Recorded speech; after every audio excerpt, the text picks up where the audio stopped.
Amém, irmãos.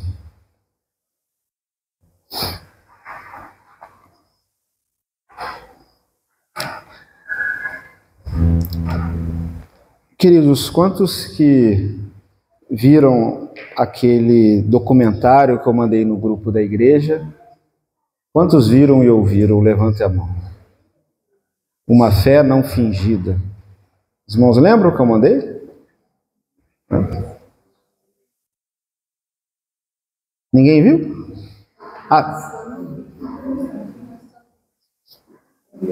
Pode levantar a mão, se quem viu. Só para eu saber. Viu, mas não... Ah, tá. Tá. Senti muita firmeza não, mas quem viu, levanta a mão. Vamos lá. Viu, mas não terminou. Foi isso que eu entendi? Tá. Tá bom. Só para saber, só o comecinho. Porque estava estranho, estava... Ah, dormiu. Agora. Aham. Aí já deu uma soneira. Entendi. Não, tranquilo.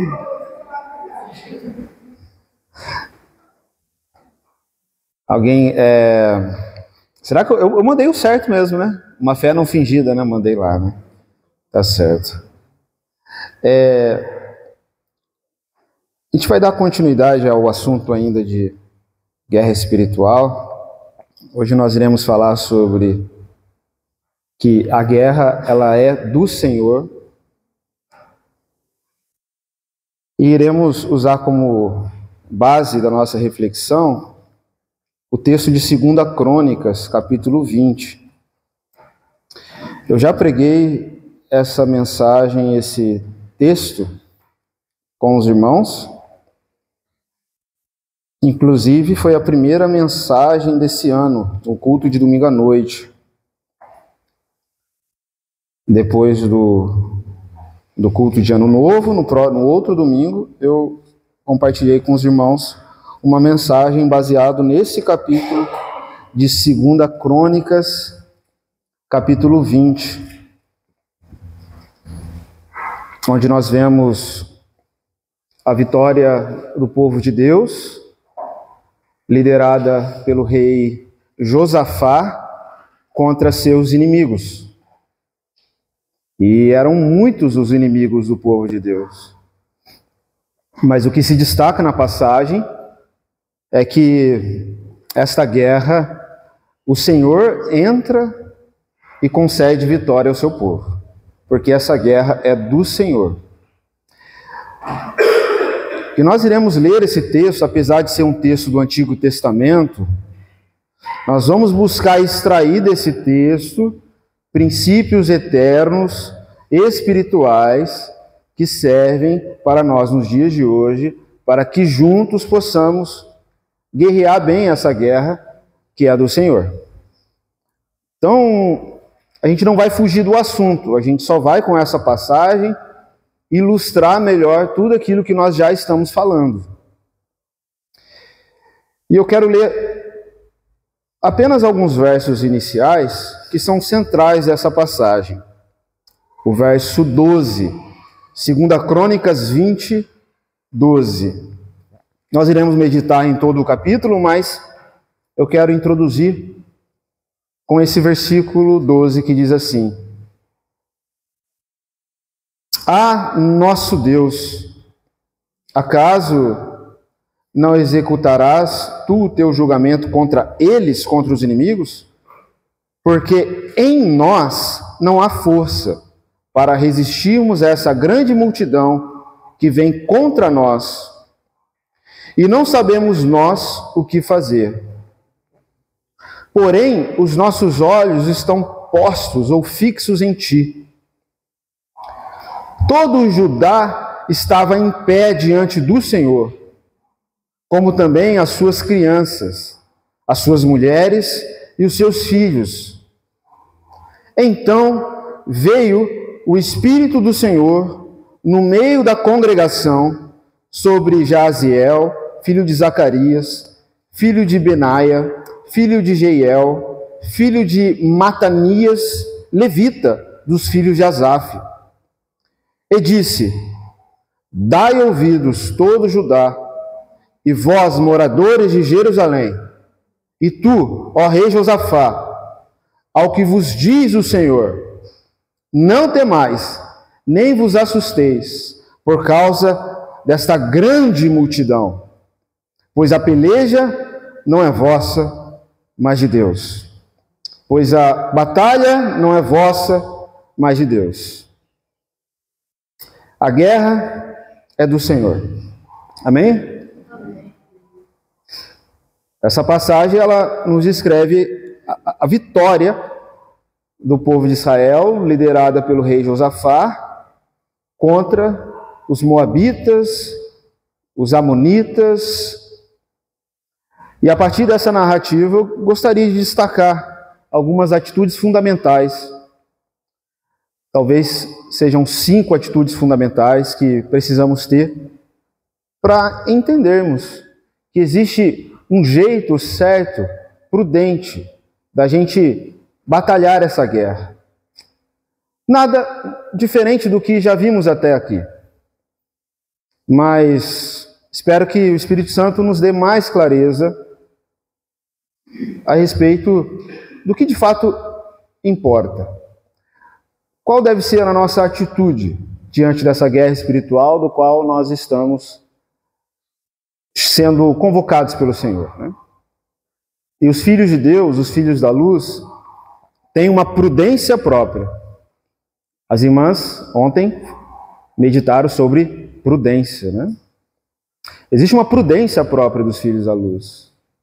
Uma prudência não da carne, não da sabedoria humana, mas essa prudência, ela nasce da revelação do Espírito Santo.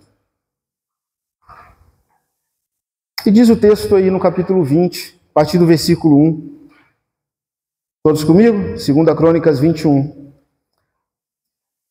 Depois disso, os filhos de Moabe e também os filhos de Amon, com algum dos meunitas, vieram à peleja contra Josafá. Esses eram os inimigos do povo. Os filhos de Moabe, os moamitas e os amonitas e também os meunitas. Eram povos descendentes de uma relação incestuosa entre Ló e suas filhas, após a destruição de Sodoma e Gomorra, e por século, esses povos aqui, com crueldade, perseguiram o povo de Deus. E a gente precisa discernir quais são os nossos inimigos, os inimigos da igreja hoje. Esses eram os inimigos do povo de Deus, do povo de Israel, que cercava o povo de Israel de maneira muito mais numerosa e poderosa, muito mais do que o próprio povo de Israel. E quais têm sido os nossos inimigos? Nós vimos agora há pouco, lendo o texto de Efésios 6, diz que nós estamos num mundo infestado de demônios, principados, potestades, dominadores de um mundo tenebroso. Precisamos compreender quais são os nossos inimigos para entender quais trevas devemos combater. Nós meditamos há um tempo atrás sobre os 7 pecados capitais, que está relacionado a essa nossa luta contra os nossos inimigos. O maior de todos os pecados, o maior de nossos inimigos é a soberba. E a gente precisa identificar a soberba como nosso inimigo e combater a soberba. Quais trevas devemos combater? A cobiça, a inquietação, espiritualmente falando, né? A falta de perdão, falta de unidade, falta de reverência, falta de temor, o desânimo. O que devemos combater?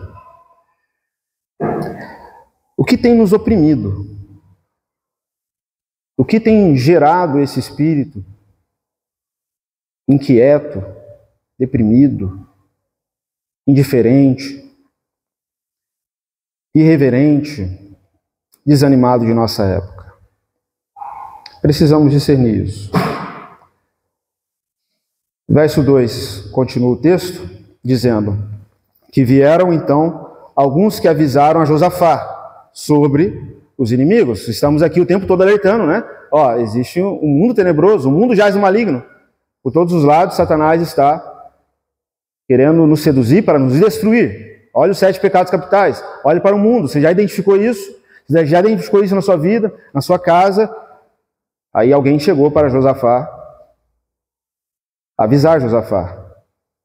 Grande multidão vem contra ti, da além do mar da Síria, eis que já estão em Azazon Tamar, que é em Guede.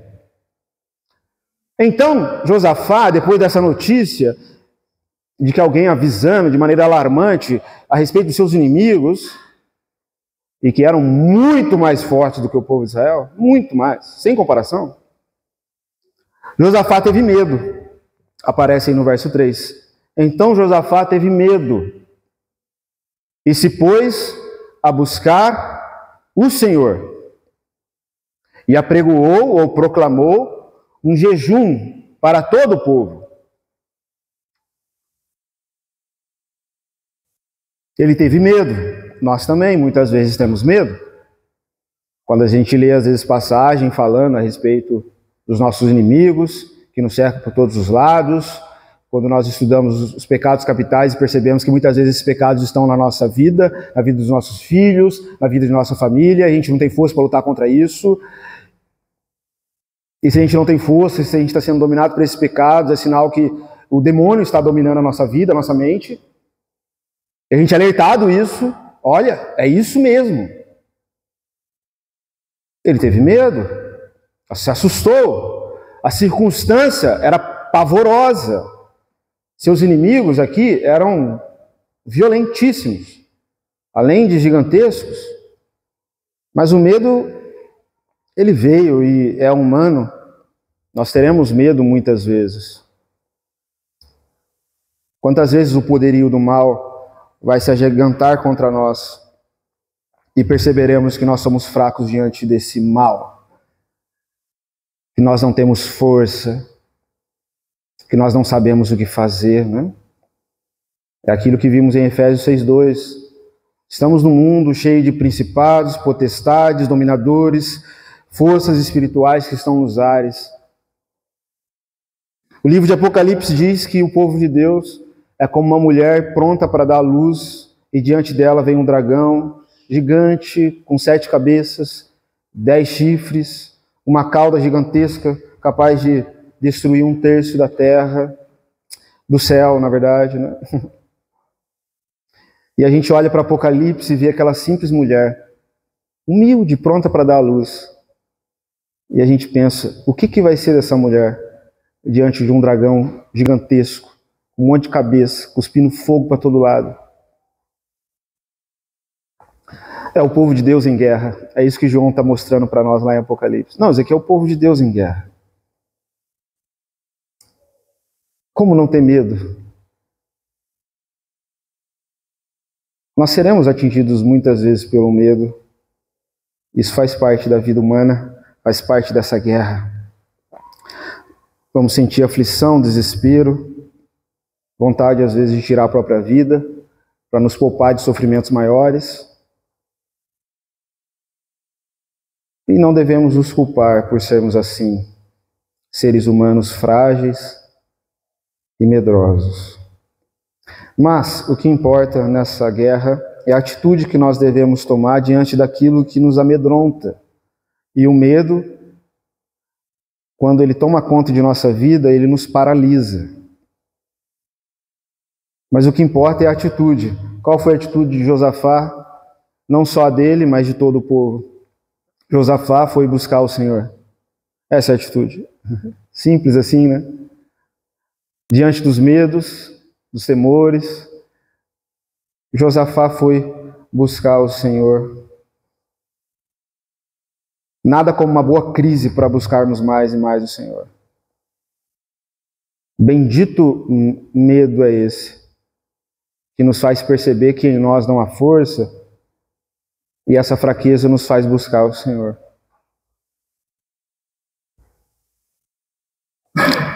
Às vezes a gente busca pouco o Senhor porque a gente é soberbo. A gente confia nas nossas próprias forças. A gente confia na nossa capacidade de fazer para acontecer. Lutero dizia que quanto mais coisa ele tinha para fazer no dia, mais tempo ele tinha que se dedicar para buscar o Senhor em oração.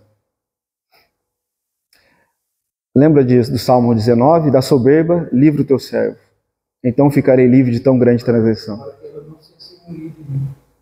Para que ela não me domine. Então ficarei livre de grande transgressão.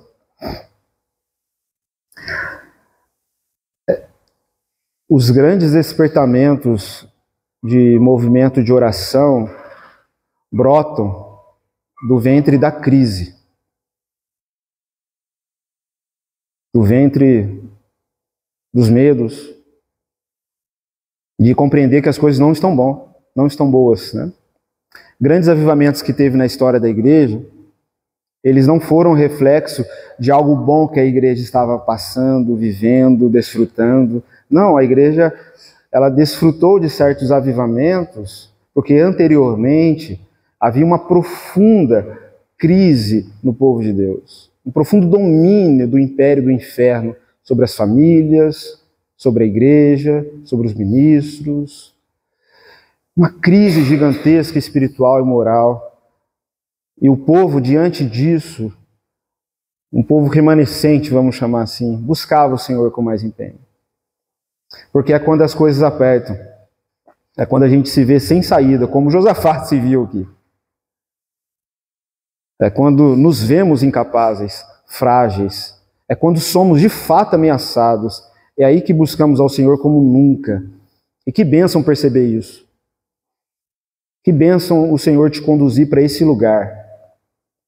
Esse lugar que você perceba, não tem saída. Eu não sei o que eu faço.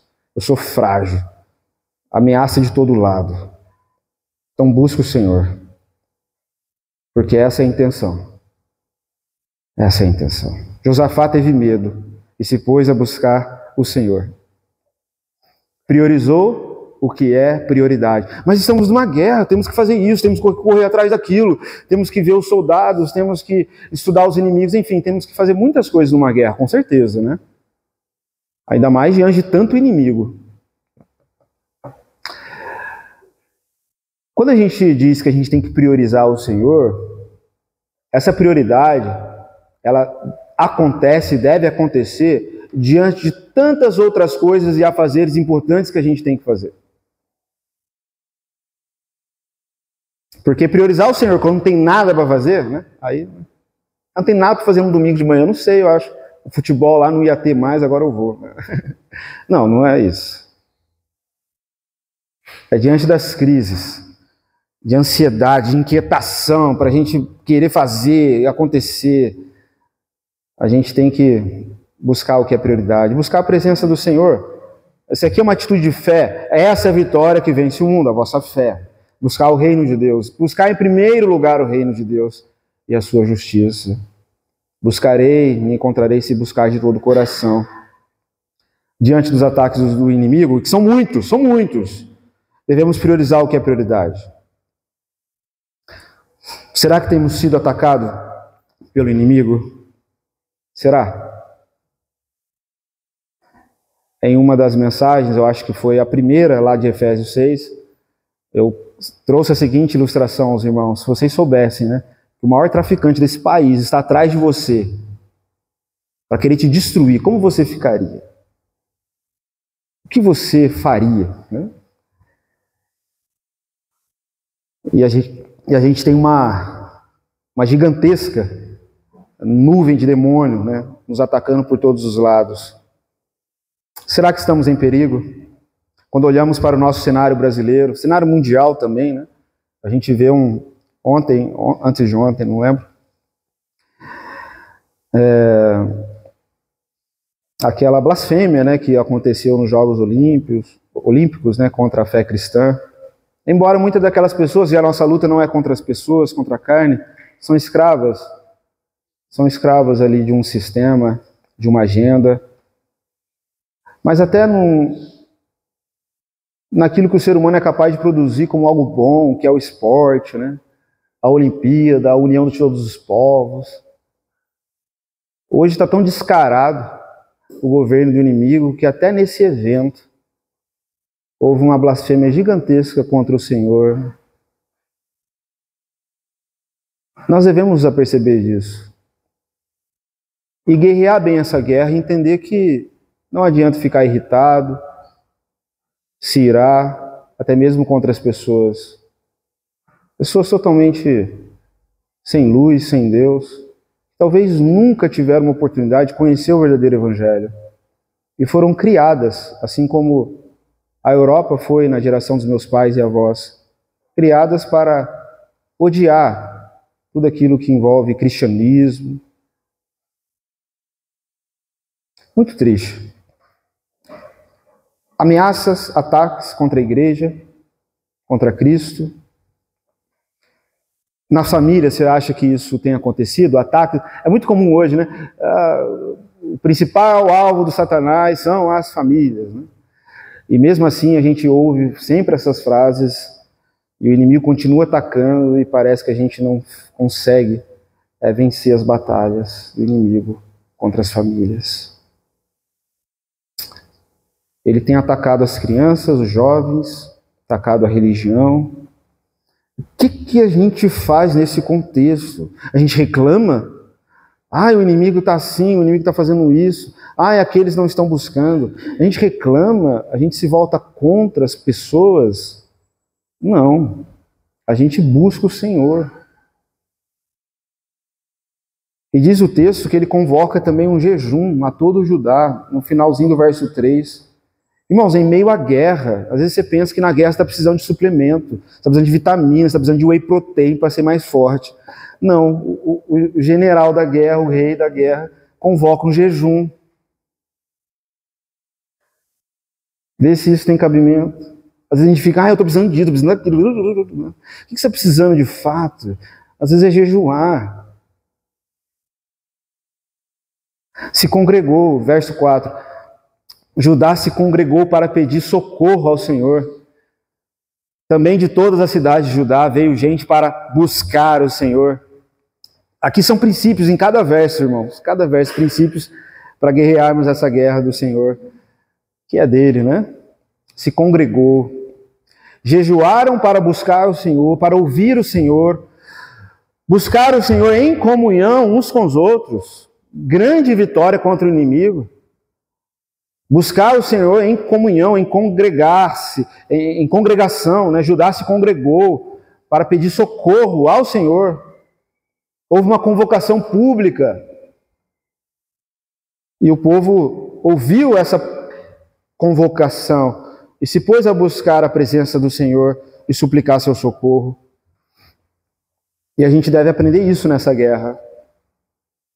Buscar a presença de Deus, em comunhão com o povo de Deus, mesmo em meio à crise. De todos os lados. Veio uma crise ferrenha. É tempo da gente se unir mais e buscar mais o Senhor.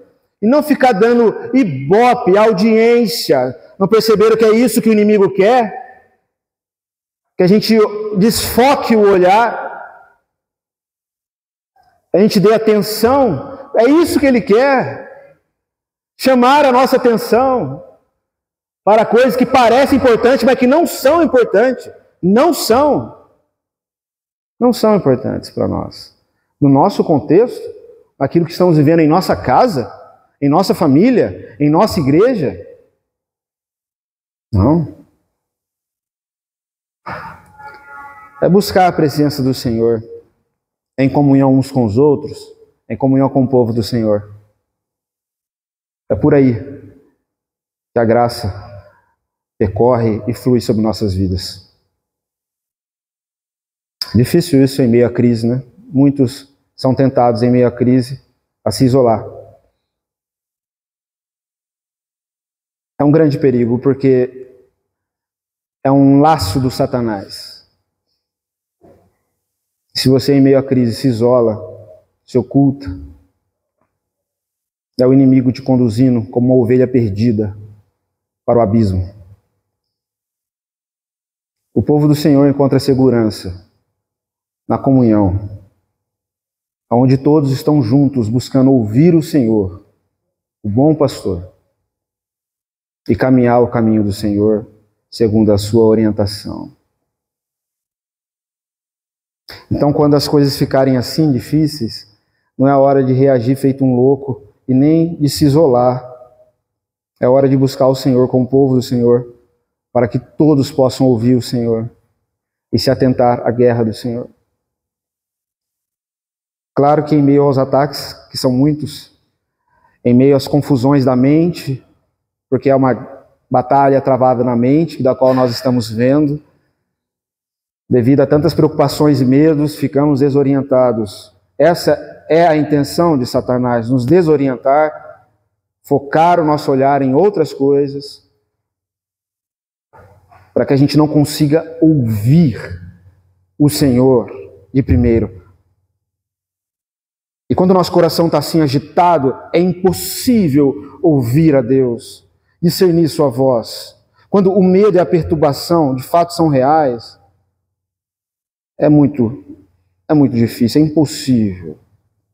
A primeira coisa que Deus faz quando entra nas nossas vidas, para nos dirigir, nos conduzir, é aquietar a nossa alma. E a grande estratégia do inimigo é amedrontar a nossa alma. E assim a gente se torna presa fácil na mão dele. Como combater isso? Buscar o Senhor. Gente de todo lugar foi para buscar o Senhor. Para buscar o Senhor. Note que primeiro ele convocou um jejum no final do verso 3. Jejum, como eu já expliquei aos irmãos muitas vezes, significa que eu vou estar agora mais consciente para ouvir o Senhor e sua voz. Eu não vou me perder com as minhas necessidades, não vou perder tempo com prazeres e distrações passageiras, não vou perder tempo com aquilo que perece. Não, eu quero sossegar a minha mente e coração. Eu quero ouvir o Senhor, e a única coisa que de fato alimenta e orienta, a única coisa é a voz do Senhor. Então eu jejuo para isso. Não é simplesmente ausentar de um alimento específico, mas é deixar aquele alimento que perece, para que possamos nos alimentar daquele alimento que Jesus oferece, que não perece, que permanece para sempre. O alimento da palavra, o alimento da presença, o alimento da orientação do Senhor. E essa é a fome do povo. Por isso que jejua, né? Jejum não é ausência de fome. Não, jejum é fome de Deus. Então é movimentar-se para ouvir as palavras eternas de Deus. Se alimentar do pão vivo que desceu do céu, que é Jesus Cristo, que se revela no corpo, na comunhão dos santos, na graça, na misericórdia, na palavra. Quando a gente não jejua, é porque nós não estamos satisfeitos em Deus e não temos fome da sua presença e das coisas eternas da sua voz. Jejum é para fortalecimento do nosso interior nessa guerra. É para o fortalecimento da nossa fé. É para o aprimoramento de nossa vida de oração, da qual nós vimos lá em Efésios 6, que nós devemos orar no Espírito, com perseverança em favor de todos os santos. O jejum é para que possamos nos aprofundar essa vida de oração, de quem é sensível à voz do Espírito e à vontade do Pai. Para isso, Jesus foi conduzido pelo Espírito Santo ao deserto, para que em jejum ele se fortalecesse na oração, ouvindo mais a voz do Pai, discernindo a voz do inimigo, e combatesse pela palavra, pelo alimento eterno, o seu inimigo. Para isso é o jejum. Sermos mais conscientes. Será que a gente precisa disso, irmãos? Será que essa tem sido a grande arma do nosso inimigo? Gerar um bando de gente inconsciente, inconsequente, que não age de maneira consciente, presente, atenciosa. É isso que a palavra de Deus então nos chama nesse texto. Buscar o Senhor com todo o ser, com todo o corpo, com toda a alma, em jejum. Está passando por opressão, sua mente está perturbada, amedrontada. Sempre virão pensamentos obsessivos para te constranger a agir. Satanás no deserto sempre tentava constranger Jesus a agir. Está com fome? Faça isso, faça uma oração, transforma essa pedra em pão. Sempre vai ter uma marca para dizer para o próprio Jesus: se o Senhor tivesse chegado aqui antes, nada disso teria acontecido. Por que o Senhor não fez o que devia fazer antes? Não ceda. É a voz do inimigo. Não ceda enquanto você não tiver a palavra do Espírito. A palavra viva de Deus, não ceda. Espere no Senhor, aprenda isso. Não fique preso ao tempo, se perguntando já na sua ansiedade: tá, mas quanto tempo dura esperar no Senhor? Não sei, é um tempo eterno, que pode se manifestar no tempo, 1 ano, 2 anos, 6 meses, não sei. Para que o povo de Israel aprendesse, a primeira geração demorou muitos anos, por causa da rebeldia do povo. Então, às vezes, depende do nosso aprendizado.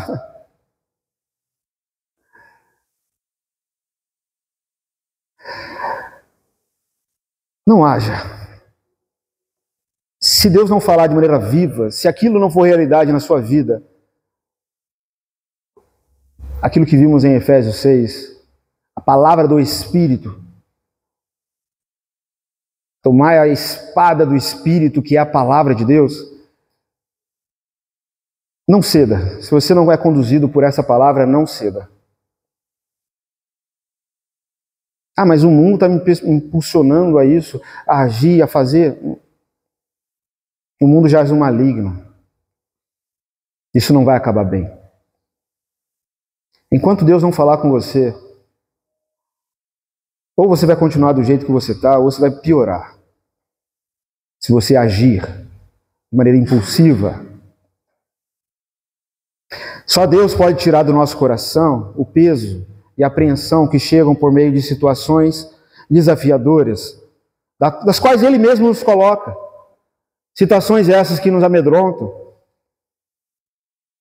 Assim como essa situação aqui do povo de Israel com Josafá. Mas Ele mesmo garante vitória.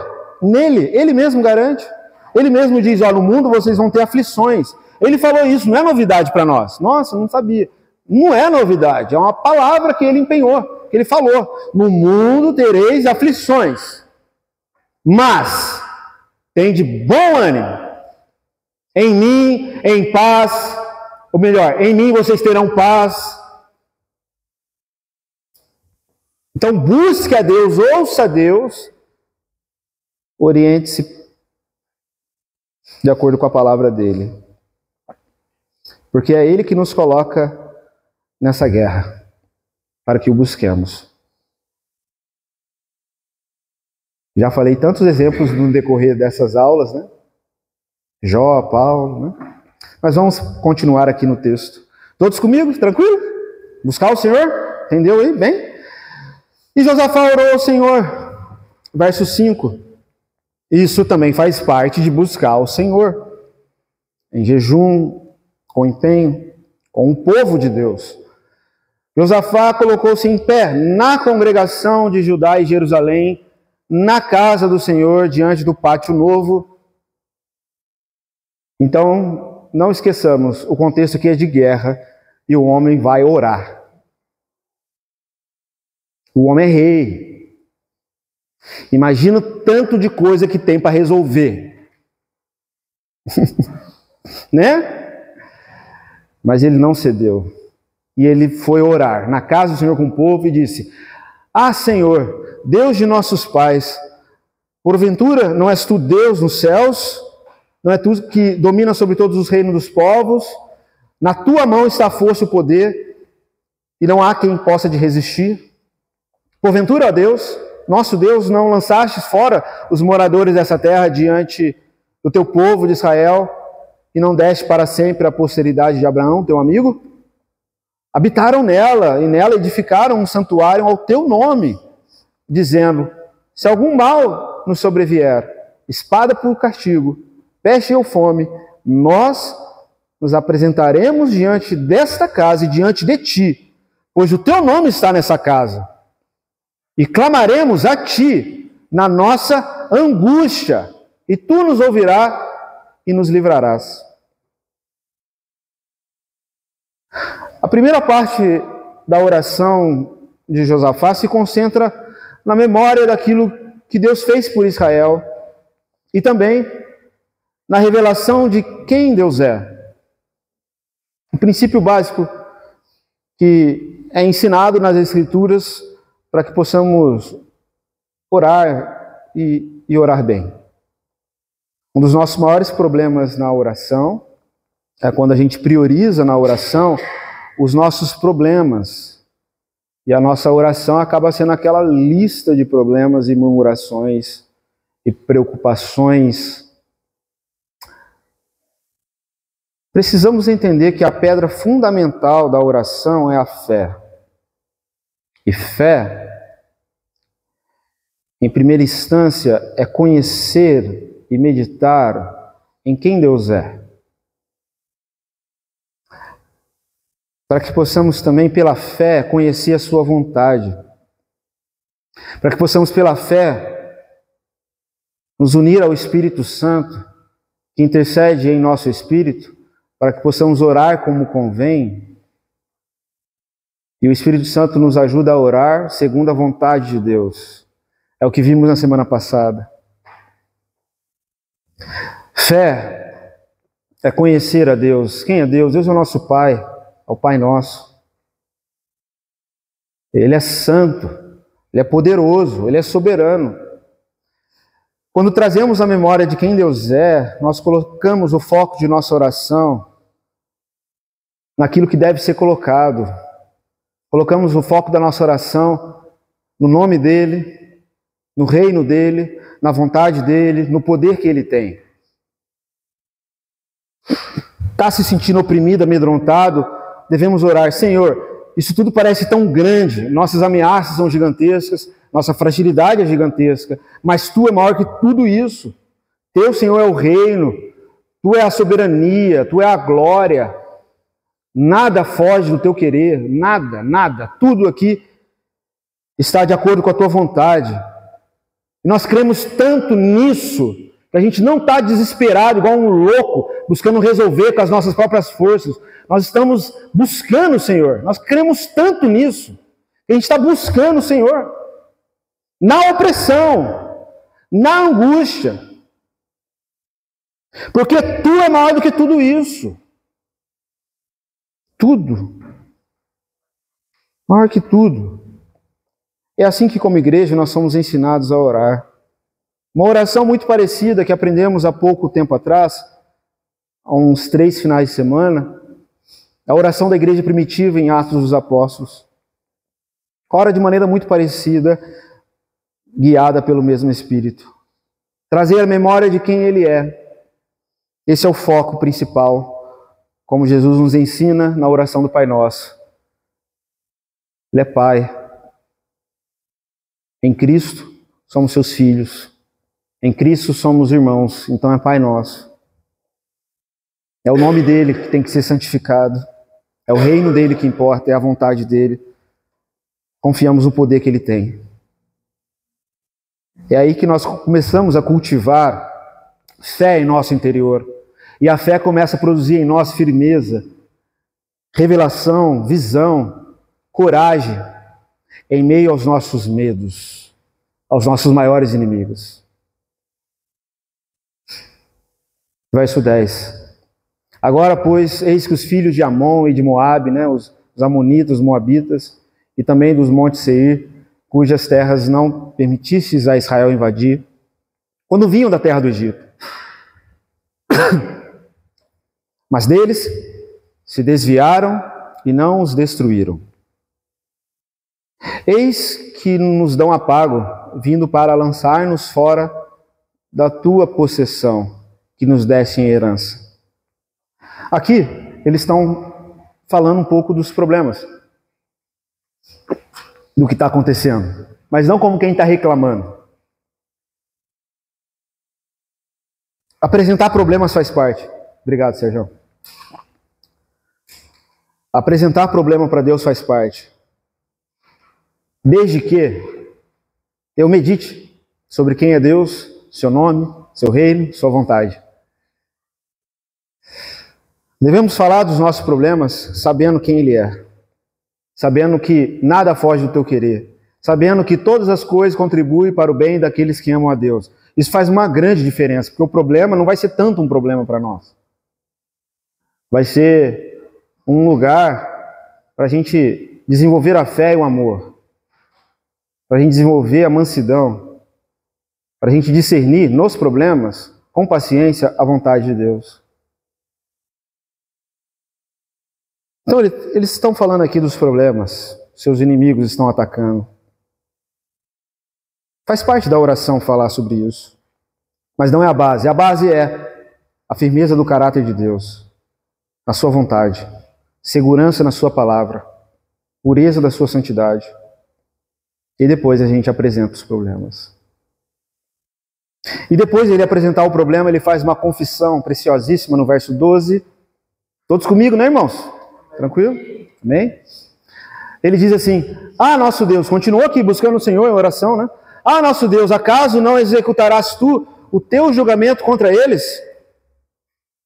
Contra os nossos inimigos?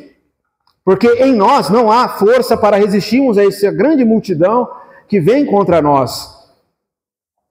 E não sabemos nós o que fazer. Porém, os nossos olhos estão postos ou fixos em Ti. Belíssima confissão.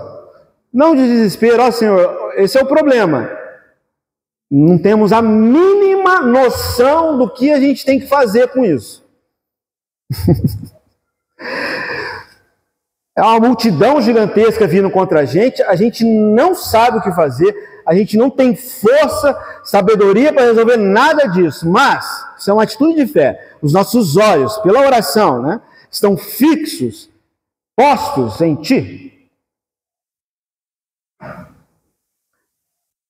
Para que na prática possamos entender isso. Muitas vezes precisamos perder nossas forças para percebermos que em nós não temos força. É aí que nós vamos orar e dizer: Senhor, eu não tenho mais força.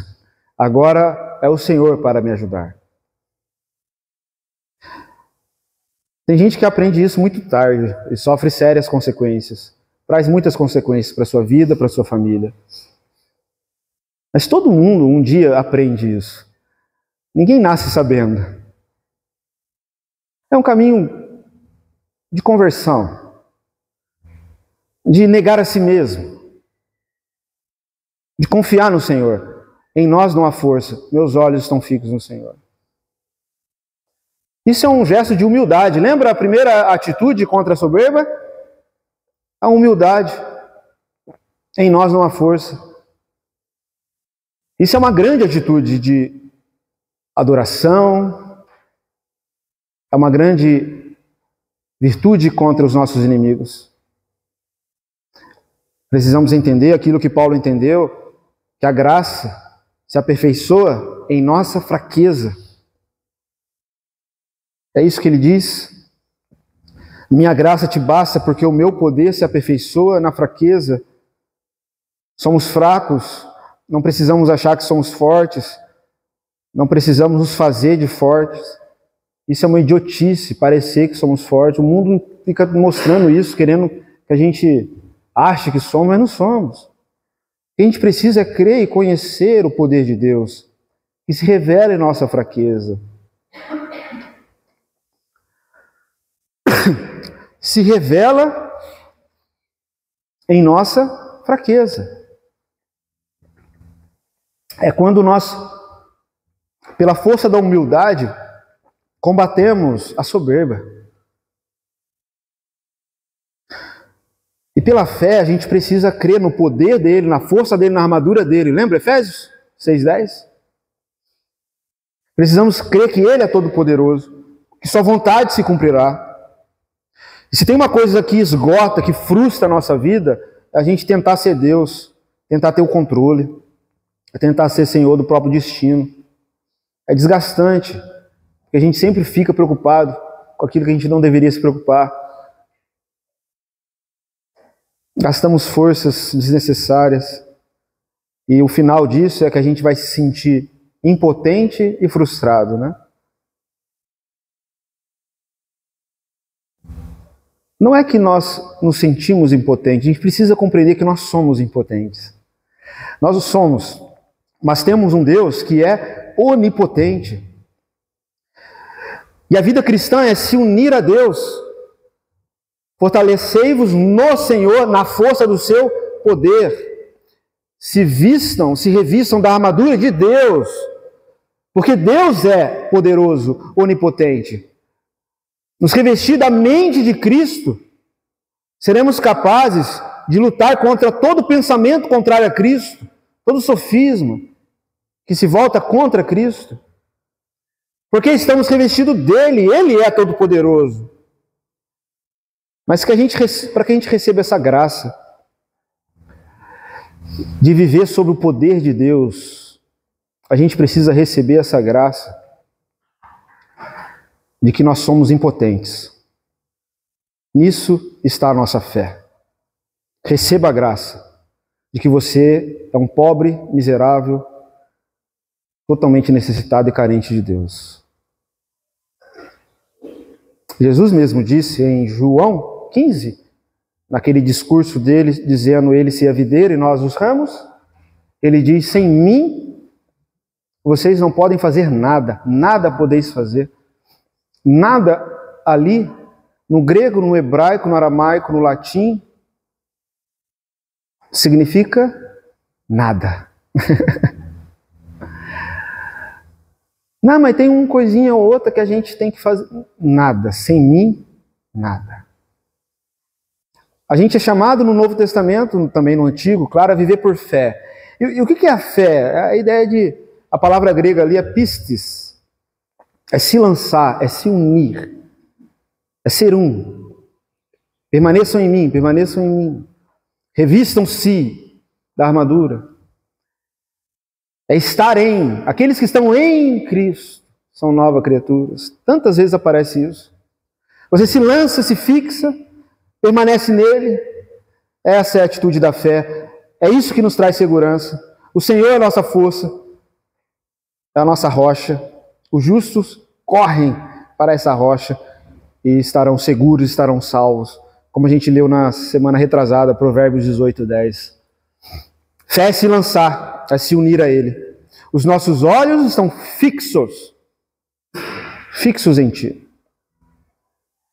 Acontecendo muitas coisas no mundo, tá? Muita coisa ruim, né? Mas os nossos olhos, para que aqui não... Os nossos olhos estão fixos em Ti. Fixos, totalmente fixos. Não sabemos o que fazer, o que pensar, o que sentir, o que opinar. Não sabemos o que opinar diante de uma coisa. Quer dizer, eu opino, eu falo, eu acabo estragando tudo. Eu fico mais irado, irritado, eu começo a ficar com aquelas coisas na cabeça. Não sabemos como convém. Não sabemos. O problema é que nossa carne não aceita isso. No nosso orgulho a gente vive naquela ansiedade. E é algo constrangedor e humilhante para a carne dizer, não saber o que fazer e esperar no Senhor, em oração e jejum. E só agir quando receber uma resposta do Senhor. Nossa, a carne berra, ela grita, ela... igual a inferno ajuda, aí gente vai falar para você, você não vai fazer nada, né? Até Marta chegou para Jesus, nossa, você não vai fazer nada, olha essa mulher aí aos seus pés.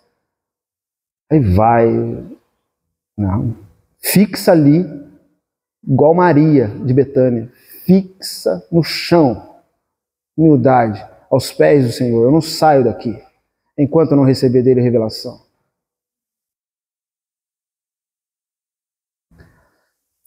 Esse é um dos principais ataques que a gente recebe aqui. Faça. E o Espírito Santo quer nos orientar aqui. Busque o Senhor. Os nossos olhos estão postos em Ti. Não é fazer e acontecer, não. É isso que mais oferece brecha para o inimigo, a nossa impulsividade. Ele gosta de gente impulsiva e apressada. Pessoas impulsivas e apressadas não pensam, não refletem, não agem de maneira consciente, mas de maneira inconsciente. Ela perdeu até o sentido humano de viver. Nem mesmo espiritual, humano. O cristão não deve ser assim. Não age por impulso, mas por revelação. Age por fé, esperança firmada em Deus. Entende sim sua fraqueza, são muitas, mental, espiritual. Entende sua dependência de Deus, mas é alguém que clama por livramento. Deus, me livre dos maus pensamentos, me livre de seguir o meu próprio coração. O cristão, ele quer a vontade do Pai mais do que tudo. Ele quer ser conduzido como filho de Deus pelo Espírito Santo. E devemos aprender isso. Aprender a sermos vulneráveis na presença do Senhor. Fracos na presença do Senhor.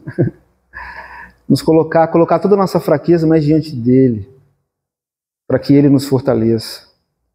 Aceitar isso transforma a vida, transforma a rotina dentro de casa, transforma hábito, transforma. E conduz a gente à fé e à intimidade com o Senhor. Aprender a se colocar na presença de Deus e dizer: eu não sei como vai ser o meu dia, não sei como resolver isso e aquilo. Começar o dia, começar a semana dizendo: mas os meus olhos estão fixos no Senhor. Santifica o teu nome na minha vida, o que importa é o teu reino, a tua vontade. Amém? Verso 13. Todo Judá estava em pé diante do Senhor, como também as crianças e suas mulheres e seus filhos, ou seja, toda a família estava em pé aqui, está pronto para ouvir e receber o comando do Senhor. Toda a família. Tanto criança, mas a criança não tem que participar. Tem que participar. As mulheres, os seus filhos. Todo o povo diante do Senhor. Essa atitude de estar aos pés aqui é atitude de espera, atenção, prontidão. Eu não me movo até que a palavra de Deus me diga para onde eu tenho que me mover. Igual aquele cão, né, que fica assim olhando para o seu dono quando está com algum brinquedinho, ele fica assim, ó, concentrado. Assim. Quando você não joga, ele não sai. Olhos fixos. Estamos esperando um comando. A palavra. Esperar no Senhor. O profeta Isaías diz: os que esperam no Senhor renovarão as suas forças. Nossa, mas a gente é fraco, necessitado.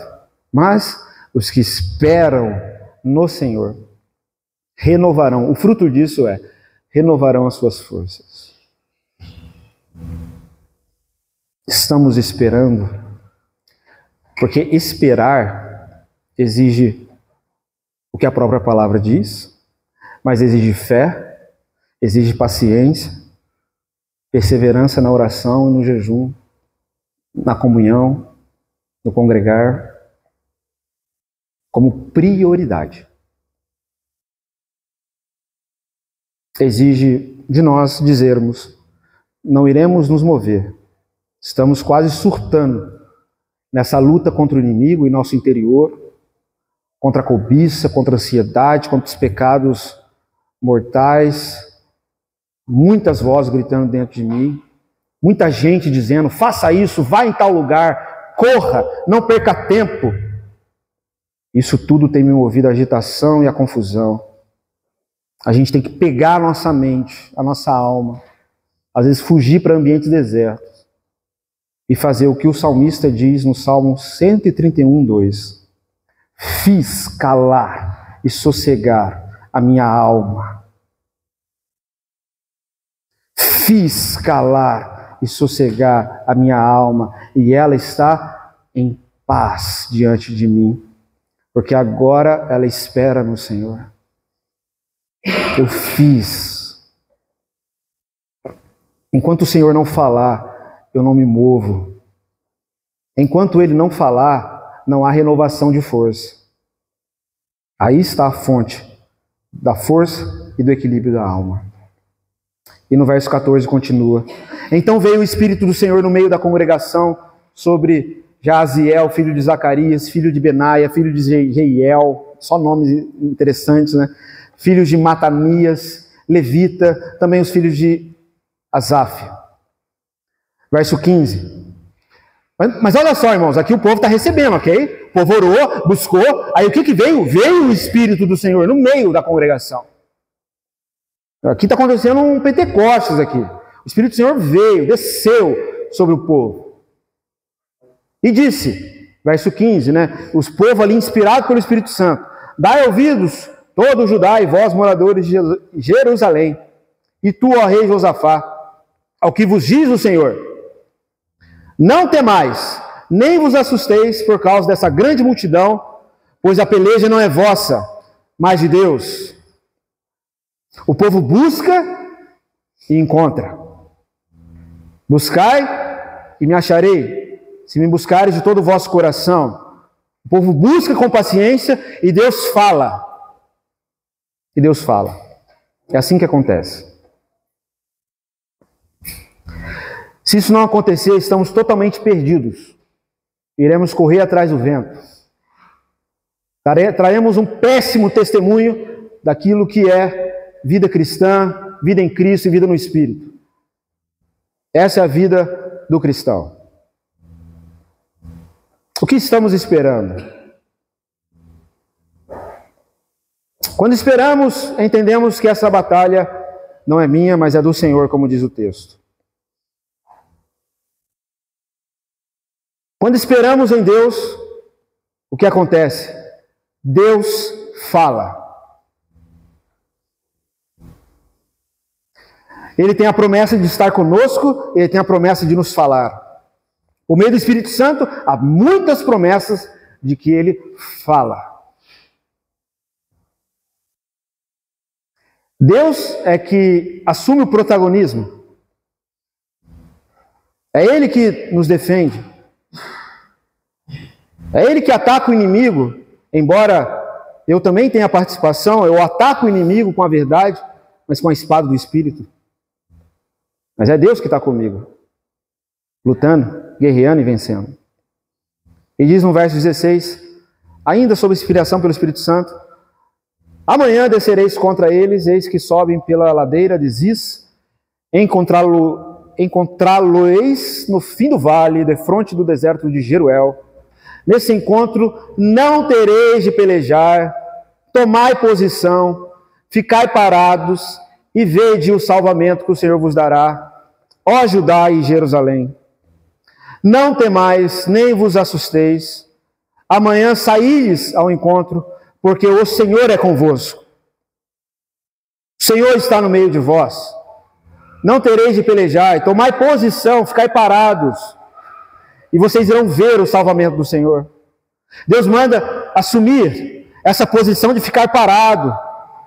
No meio de uma guerra, essa atitude é aquela atitude que nós vemos em Efésios 6,12, onde Paulo diz que a nossa luta não é contra as pessoas, mas contra principados e potestades.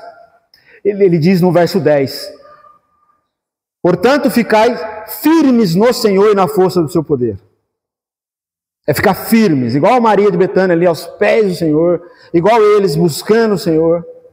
É permanecer na fé. Permanecer na comunhão, permanecer em adoração. Ficar parado ou esperar não é fazer nada, mas é permanecer firme no Senhor e na força do seu poder. Note a atitude seguinte. Então, verso 18, Josafá se prostrou com o rosto em terra. Isso é ficar parado. Prostrou-se com o rosto em terra, atitude de adoração. E todo Judá e os moradores de Jerusalém também se prostraram perante o Senhor e o adoraram. O que Deus procura nessa guerra, nessa batalha? Diante de tudo que está acontecendo, irmãos, Onde está o nosso olhar? Está fixo em quê? O que o Pai procura? O Pai procura adoradores que o adorem em espírito e em verdade. É isso que Jesus fala para a mulher samaritana em João 4. Temos que adorar diante de qualquer situação. Dizer, Senhor, reconhecemos que o Senhor é soberano, reconhecemos que essa situação é difícil, a gente confessa a tua grandeza em meio a tudo isso, reconhecemos que nada foge do teu querer, por isso os nossos olhos estão fixos no Senhor. Adorar significa focar toda a nossa atenção nele, em quem ele é, na sua glória, na sua majestade, na sua formosura, no seu querer. Por isso que precisamos tanto adorar, principalmente em circunstância adversa. A batalha estava em curso. Eles não adoraram quando terminou a batalha. Não. Na batalha eles adoraram. Adoração é arma de guerra. Nossa, quantas vezes, quantos exemplos poderíamos citar? Que adoração é arma de guerra. Então o que você acha que mais precisamos? De verdade. O que o mundo mais precisa? De adoradores que adoram o Pai em espírito e em verdade. O que sua família mais precisa? O que essa igreja mais precisa? Adoradores que adorem em espírito e em verdade, com humilhação, com jejum, com oração, com vontade, com fome. Estamos aqui para adorar ao Senhor, para ajudar uns aos outros, para que juntos possamos adorar o Senhor. Nos converter ao Senhor em adoração. Nosso maior problema é que quando o problema bate a porta, a gente murmura, a gente se entrega ao medo, a gente fica inquieto, a gente não adora. Olha o testemunho dos Salmos, testemunho de irmãos que escreveram hinos e mais hinos. De onde eles tiraram aquela inspiração? Foi no vale, foi no momento de muita guerra, de muita opressão demoníaca, que eles não se renderam às opressões de Satanás, mas se renderam ao Senhor e adoraram ao Senhor. Buscaram mais e mais o Senhor. Mais e mais o Senhor. Converta-se à adoração. Converta a sua murmuração em adoração. Seu desespero e medo em adoração. Vá à presença do Senhor e adore. A gente não precisa de mais nada. Somente disso que nós precisamos. Isso é um alerta. E às vezes por isso que a gente tem que, de forma involuntária, eu sei que muitos irmãos, eu não gosto quando altera a voz e fala alto, né? Mas é uma questão de alerta, é uma questão de perigo. A gente vê uma criança caindo de cabeça num vale de sombra da morte. A gente não vai falar, ô criança, por favor, você pode vir e sair desse lugar tão perigoso, onde você vai cair no mar e num rio cheio de jacaré faminto, né? Você tem que alertar a criança. Acorda! Veja aonde o inimigo está te vencendo e vencendo a igreja e vencendo a sua família. Ei! Adore! Esse é o nosso chamado.